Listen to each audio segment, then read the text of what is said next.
Bonjour. Jean-Luc Godard disait: la fiction, c'est ce qui m'arrive à moi. Le documentaire, c'est ce qui arrive aux autres. Cela dit, est-ce que le documentaire a besoin de la fiction pour performer et sonder les imaginaires?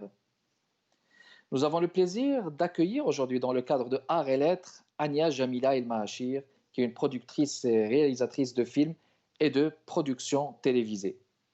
Elle est d'origine marocaine et roumaine et a grandi en Maroc, en Roumanie, avant de venir s'installer au Canada il y a près de 20 années. Son penchant pour l'art se déploie d'abord sur la scène musicale à titre de chanteuse, où elle participera brièvement au télécrochet La Voix. En 2012, après des études au cinéma à l'Université de Montréal, elle fonde sa compagnie de production audiovisuelle LUV Film, ayant conçu plusieurs campagnes vidéo pour des entreprises nationales et internationales comme Cogeco, Nintendo ou le Cirque du Soleil. Récemment, Ania Jamila a figuré parmi les 25 lauréats du Banff World Media Festival dans le cadre de leur initiative Diversity of Voices. Puis en mai 2020, son court-métrage documentaire est sélectionné au concours Short Pitch de Hot Dogs, le plus grand festival du film documentaire en Amérique du Nord, en partenariat avec Al Jazeera. Aujourd'hui, Ania Jamila consacre son énergie à ses 5 projets de prédilection s'inscrivant dans le mouvement d'émancipation et des communautés sous-représentées auxquelles elle s'associe fortement. Entre autres, elle est productrice d'un long-métrage documentaire When I Grow Young, d'une web-série de fiction pour TV5 soutenue par Téléfilm Canada, Blocus, ainsi que d'un court-métrage de fiction Faux Départ, avec la participation du Conseil des arts du Canada et celui de l'Ontario. Ania Jamila se concentre récemment sur le développement de son court-métrage documentaire The Showless Boy, mettant en vedette Khalid Fensab, et de sa série documentaire Shibo's Tribe. Kamal Benkiran avec vous dans le cadre de Art et Lettres. C'est un plaisir de vous recevoir, Ania. Comment ça va? Ça va super bien, merci de me recevoir. C'est un plaisir, ça fait longtemps qu'on voulait se rencontrer. Écoute, la persévérance est toujours payante. Je vais rappeler, vous nous parlez des Niagara Falls, quel magnifique endroit où vous habitez, où vous demeurez. Ania Jamila, d'abord, dans un premier temps, je vais dire que vous êtes polyvalente. Comme je viens de le mentionner, vous n'êtes pas juste dans le cinéma, mais vous avez des qualités, vous avez des compétences dans le chant et la voix. Vous avez une facette musicale en plus d'être donc justement réalisatrice et productrice. Alors cette vocation pour la chanson, vous êtes passé dans la voix, c'est une émission, c'est pas rien ça. Donc dans un premier temps, cette vocation pour la chanson, elle a grandi avec vous jeune justement? Oui, en fait, c'est mon premier penchant artistique, je dirais, et merci beaucoup pour les compliments Je t'en aussi. prie. Comme vous l'avez dit, je suis moitié marocaine, moitié roumaine. J'ai Mhm, passé les 5 premières années de ma vie en Roumanie. Je suis née en Roumanie et mhm, j'ai été élevée par mes grands-parents, par mon grand-père et ma grand-mère, pendant que mes parents étaient encore étudiants.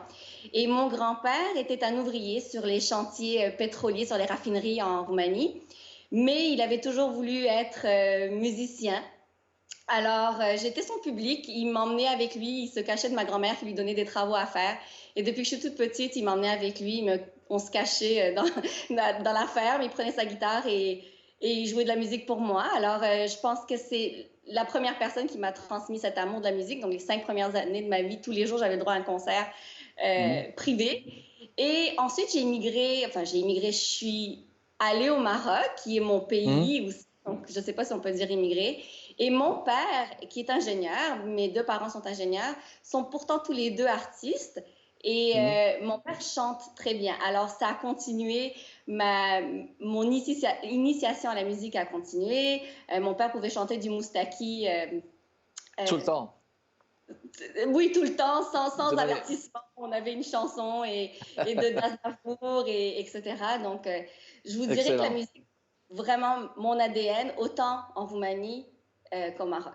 Voilà. C'est dans la peau, comme on dit, quand vous dites, mais il y a eu une autre vocation qui s'est développée. Vous avez même étudié ça, comme je viens de le mentionner, à l'Université de Montréal, avec le cinéma. Le chant, il peut compléter aussi le cinéma. Il y a des gestes à filmer, hein, il y a des situations. Et puis cette vocation, vous avez même carrément décidé d'étudier ça. Comment c'est venu? Comment elle est venue l'idée?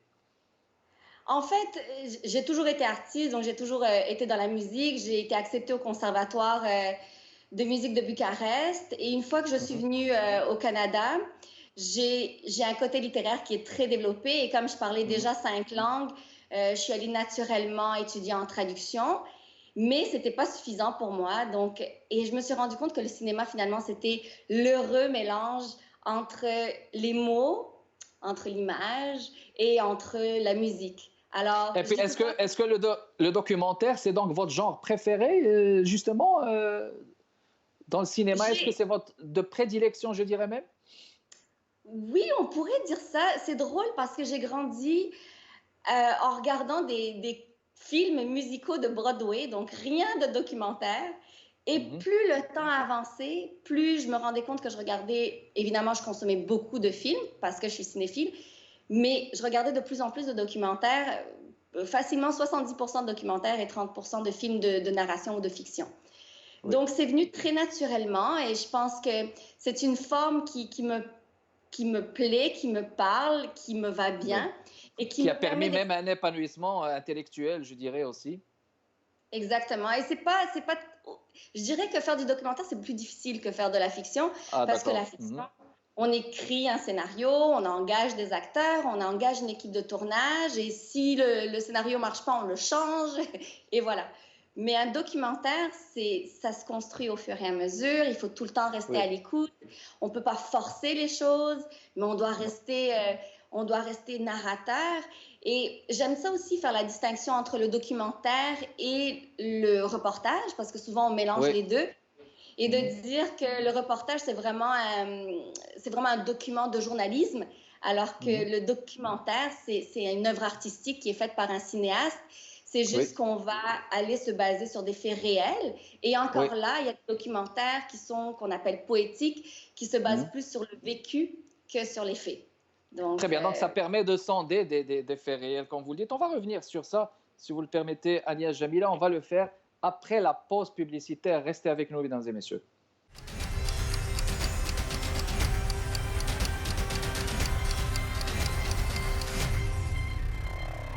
De retour, mesdames et messieurs, toujours dans le cadre de Arts et Lettres, avec une invitée qui nous vient de Niagara Falls, au Canada, la personne de Ania Jamila. On va continuer notre conversation, Ania, justement sur cette vocation de cinéma avec laquelle vous performez. Vous avez produit beaucoup de choses. On va continuer. Vous avez figuré parmi les 25 lauréats du Banfford Media Festival dans le cadre de l'initiative Diversity of Voices. Là, on a un contexte de diversité culturelle, diversité de voix. Voulez-vous nous en dire plus? oui, c'est le Banff World Media Festival. Je pense que c'est mon festival préféré. C'est au Canada. Mhm, D'abord, c'est super beau. C'est au Lake Louise, à Banff. Donc, c'est un cadre féerique. mhm, Ça regroupe les grands diffuseurs et studios de mhm, cinéma d'Amérique du Nord. Donc, on va pouvoir rencontrer Netflix, on va rencontrer MGM Studio, on va rencontrer tous ces grands décideurs. Et mhm. ils ont créé en 2018 une initiative qui s'appelait Diversity of Voices. Et c'était ouvert aux cinéastes émergents du Canada pour Parfait. les femmes Mhm, dans le cinéma, pour les personnes francophones ou francophiles, mhm, pour les voix autochtones. Donc, c'était une belle initiative. C'était la première. Alors, il y a eu deux mhm, autres cohortes depuis. Et j'ai été l'une des 25 heureuses sélectionnées. J'ai rencontré la mhm, ministre de la Culture. Donc, c'était une très, très belle expérience. J'ai surtout engagé des conversations très intéressantes avec les grands diffuseurs d'Amérique du Nord, comme Netflix, par exemple. Et on oui, est tous dans on essaie tous de faire un peu notre part dans ce mouvement d'action positive. Et j'aime ça dire action positive et pas de action, oui, ségrégation positive. Donc, oui. vraiment de donner la voix aux femmes dans le cinéma qui Mhm. sont sous-représentées, aux Excellent. personnes issues de l'immigration, aux francophones, aux personnes qui parlent une autre langue, aux Oui, autochtones aussi qui sont oui. sous-représentés. Donc, Donc, j'ai Et été... justement, cette diversité de voix, je pense que le festival Banff, normalement, il est caractérisé justement par ces initiatives performantes et rassembleurs, justement, oui. au niveau du Canada. Si vous permettez, on va enchaîner avec vos projets. Vous consacrez votre énergie sur des longs métrages documentaires. When I Grow Young, qu'est-ce que vous pouvez nous dire sur ça?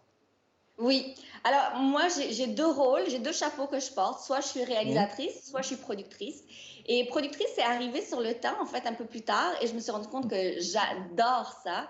Et When mhm, I Grow Young, donc quand je serai petite, en mhm, français, ce qui fait pas vraiment du sens au niveau temporel, mais ça fait du sens dans l'histoire, c'est oui. l'histoire de Noélia.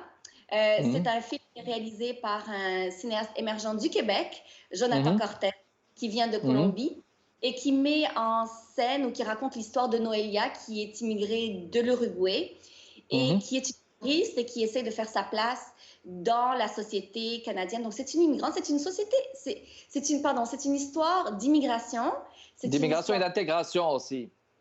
c'est une histoire d'immigration, d'intégration, de rêves qu'on a peut-être laissés derrière dans notre pays Mhm, d'origine. Et quand on arrive dans un nouveau pays, on a mhm, cette espèce de nouvelle page qu'on a tournée qui nous permet de refaire le compte de ce qu'on veut faire de notre vie. Alors, mhm. c'est raconter cette partie de l'immigration. C'est pas une Oui. histoire facile, évidemment. Mhm. Il y a toujours des blessures, il y a des chemins qui ont mal fini, mais c'est Exact. une histoire, une belle histoire d'immigration. Et c'est des sujets qui me Excellent. sont ouais, Qui très vous tiennent à importants pour cœur. moi. Parfait. Alors, Blocus. Blocus, est-ce qu'on parle d'une web série de fiction mandatée par TV5? C'est bien ça ou bien c'est... Exactement. Mhm. Blocus, c'est une web série euh, Sur le soutenu web. par TV5, Mhm. financé par Téléfilm, qui en ce moment est Mhm. en train d'attirer l'attention d'un autre diffuseur que je vais taire pour l'instant, dont je Mhm. vais taire le nom parce que c'est Mhm. pas encore conclu. C'est aussi une web série qui est tournée en français Mhm. à Toronto. Et il y Parfait. a une communauté francophone en Ontario qui est très grande, Mhm. qui n'est pas représentée. Mais c'est aussi une web série qui va mettre en scène des personnages qui sont issus d'immigration ou qui font D'accord. partie de la diversité, de ce qu'on appelle des personnes racialisées et qui, Mhm. pour moi, sont le portrait du Canada tel que je le connais moi, donc Du Canada bilingue, contemporain. Mhm. du Canada contemporain, bilingue, avec des personnes qui sont blanches, mais aussi des Mhm. noirs, des personnes qui ont des traits arabes, des personnes hispano, des personnes asiatiques. Et c'est la Mhm. beauté de ce projet. C'est très, très difficile pour nous de faire le casting cette web-série parce qu'on est en Ontario. Et on a Oui. essayé de garder les acteurs en Ontario francophones. Oui. Et c'est très difficile. Et on a reçu une avalanche de demo reel, comme on appelle, donc de personnes qui veulent faire partie du projet du Québec notamment, mais d'autres provinces aussi, Oui. parce qu'on a dit on veut de la diversité, on veut des personnes noires, on veut des Arabes, on veut des Hispanos, on veut des Asiatiques. Alors c'est Et tout à votre honneur parce que, comme je vois, c'est un projet, c'est rassembleur et tout ce qui est rassembleur aussi hein, ne peut qu'attirer l'intérêt. Faux départ, c'est un documentaire de fiction? non, Faux départ, c'est un court métrage de C'est un fiction court métrage. aussi. Alors, Ania, quand on dit un court métrage de fiction, juste pour rapprocher ça, hein, c'est combien de minutes à peu près? Ça dépend, c'est entre, ça peut aller de 1 minute à D'accord. 30 minutes. La Excellent. norme, La Mhm. norme, parce qu'on veut être diffusé dans les festivals, c'est de rester entre 10 et 12, 13, 14, 15 minutes au maximum, Dans les normes, oui. Mhm. festival. Mais c'est très ouvert. C'est très ouvert généralement. Alors, très bien. Donc, et puis, je vois que ce qu'on constate, c'est que vous faites souvent recours à la fiction. Oui. Est-ce que le documentaire, justement, a besoin de fiction pour performer, pour pénétrer, pour sonder les imaginaires? Est-ce que la fiction est si importante que ça, à votre avis, Ania Jamila? Euh, je ne sais pas si c'est si important que ça. Ce que je vous dirais, c'est qu'on oublie souvent que le cinéma a commencé avec le documentaire. Mhm, Et le documentaire a perdu ses lettres de noblesse au fil du temps au profit de la fiction. mhm, Et qu'aujourd'hui, on est revenu, à mon avis, à un âge d'or du documentaire, après avoir eu 70-80 ans qui ont été monopolisés par la fiction et que le documentaire, c'était un peu ce produit que j'aime, le produit brocoli, c'est-à-dire un légume qui nous fait du bien, mais qu'on n'a pas nécessairement envie de consommer. Qui Alors apporte les du gens, bonheur. voilà, c'est ça. Alors les gens regardaient le documentaire comme ce produit télévisé ou en tout cas qu'on voit sur un écran et qui Très est bien, bon. je vais retourner à la question pour ne pas vous couper la parole. On va le faire après la pause publicitaire, mesdames et messieurs, restez avec nous.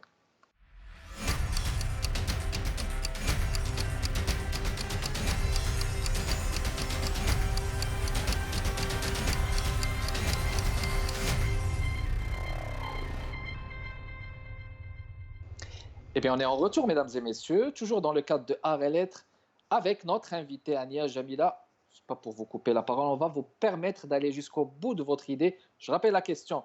Est-ce que le documentaire a besoin de fiction pour performer et sonder les imaginaires? Oui, merci. Je vais dire que le documentaire n'a pas besoin de la fiction. D'abord parce que je pense que le documentaire est un art à part entière, mais je dirais aussi que la fiction comme le documentaire ne peuvent pas exister l'un sans l'autre. Aujourd'hui, Oui. c'est encore plus vrai qu'avant.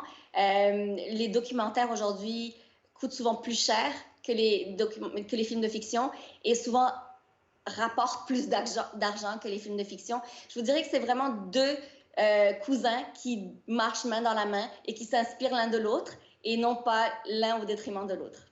Oui, mais il y a toujours la question du financement aussi. Peut-être, vous avez une préférence de documentaire. Il y en a qui ont une préférence pour les films d'auteur. Personnellement, j'adore ça aussi. Un film d'auteur qui permet d'adapter un roman vers la télévision ou vers le film carrément. C'est toujours une question de subvention. Comment ça se passe à ce niveau, Ania? Au Canada, c'est très particulier. Alors, tous les pays ont leurs règles, mais au Canada, c'est très particulier. Quand on veut avoir du financement, à moins que ce soit du Conseil des arts, il va falloir avoir un diffuseur qui s'associe à la production. Donc, ça peut être Radio-Canada, ça peut être, je nommerai pas les autres, mais il faut avoir un diffuseur au préalable. Et ensuite, on va chercher des fonds au Fonds des médias ou à Téléfilm Canada. Téléfilm, oui. Téléfilm, mais souvent, ça débute avec un diffuseur donc, qui a des fonds et qui va soutenir un projet, qui va y croire et qui va s'associer à ce projet-ci pour qu'ensuite Téléfilm ou le Fonds des médias canadiens puissent contribuer au reste. Donc, c'est une structure qui est assez particulière au Canada. On n'a pas besoin de ça aux États-Unis, par exemple. Mais voilà, c'est une course à obtenir les fonds tout le temps. C'est le nerf de la guerre, l'argent, on peut le dire effectivement. Ania, vous vous consacrez présentement sur le développement de votre court métrage documentaire de Showless Boy avec un ami en commun qu'on salue aujourd'hui en la personne de M. Khalid Fensab qui est déjà passé avec nous à l'émission Arts et Lettres. Donc une série de documentaires, Shibos Tribe. Voulez-vous nous en dire plus et nous expliciter aussi justement ce projet? Oui, en fait, c'est deux projets distincts. Alors, The Shoeless Boy, c'est un documentaire court-métrage, un court-métrage documentaire qui met en scène et qui met en valeur l'histoire et le parcours de Khalid Fensab, de Monsieur Fensab, en fait, que j'ai découvert grâce à votre émission et qui a une histoire absolument fantastique et une énergie incroyable. Je ne sais pas si je veux en dire trop sur l'histoire parce que c'est précieux pour moi, mais on est en développement en ce moment, on est en pré-production, donc on travaille ensemble. C'est une histoire qui met en scène un personnage qui est au cœur de cette histoire. Et ça, c'est très important dans les documentaires. Je dis tout le temps que les histoires sont importantes, mais des belles histoires, il y en a plein. Le plus important, c'est le personnage principal. Qui est ce personnage principal? Et Khalid, ou Monsieur Fensab, moi je l'appelle Khalid maintenant, carrément, oui. Incroyable, qui va inspirer et tirer la société vers le haut, à mon avis. Et c'est pour ça que c'est important pour moi de raconter son histoire. Et puis, c'est un modèle, il a réalisé beaucoup de choses qui est tout à son honneur. Et puis, je vous souhaite à vous deux une bonne continuation, justement, dans ce projet Shibos Tribe. Oui, Shibos Tribe, C'est une série documentaire. On est en Mhm, discussion en ce moment avec des diffuseurs aux États-Unis notamment. C'est une série qui est un peu sur la glace à cause de la mhm, COVID. On ne peut pas faire grand-chose parce qu'il y a beaucoup de voyages qui sont impliqués. C'est l'histoire de femmes entrepreneurs partout dans le mhm. monde qui ont des histoires incroyables et qui ont des histoires inspirantes. Je dis tout le temps que c'est très important pour moi de faire ce documentaire-ci ou cette série documentaire parce que je viens du milieu de l'entrepreneuriat. C'est comme ça que j'ai commencé. J'ai commencé derrière la caméra à faire des Mhm. campagnes vidéo pour les entreprises. Et souvent, quand on me demandait qu'est-ce que tu fais dans la vie, je disais, ah, mais j'ai une compagnie de production. On me disait, ah, c'est mignon. Et je me Mhm. disais, mais si j'étais un homme, est-ce qu'on me dirait, ah, c'est mignon, alors que, pour pas me vanter, je travaille quand même avec des grandes entreprises, des entreprises Oui, internationales. C'est pas mignon, j'engage du monde, etc. Alors, je me suis dit, mais il faut changer ça. J'ai commencé à faire des recherches. Je me suis rendu compte qu'il y a 250 millions de femmes mhm. entrepreneurs dans le monde, que dans Dans le certains monde. pays comme le Rwanda, il y a plus de femmes entrepreneurs que d'hommes entrepreneurs. En Pologne, il y a plus de femmes qui ouvrent des entreprises que d'hommes. Alors, je me suis dit, il faut qu'on change la perception de la femme entrepreneur. Tout à Et fait. est-ce que ce ne serait pas merveilleux de le faire sur tous les continents de la planète pour donner une voix universelle à cette histoire de l'entrepreneuriat au féminin?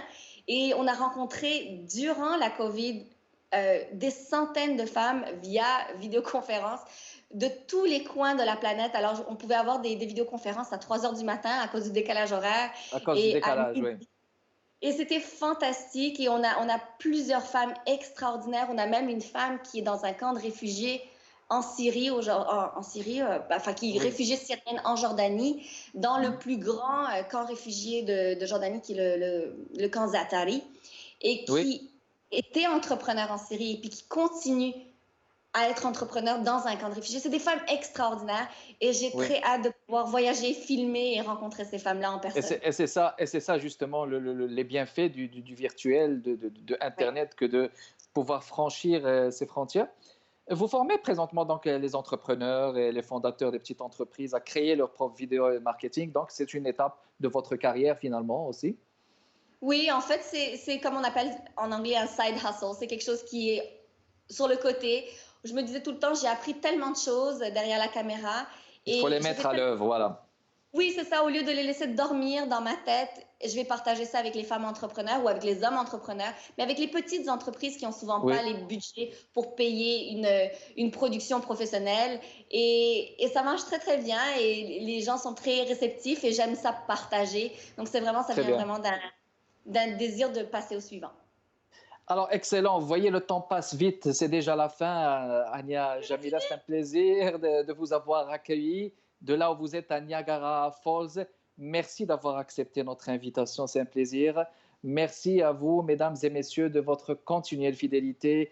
Kamal Benkiran avec vous pour toujours à l'émission Arts et Lettres. Ici Télévision. Portez-vous bien. À la prochaine.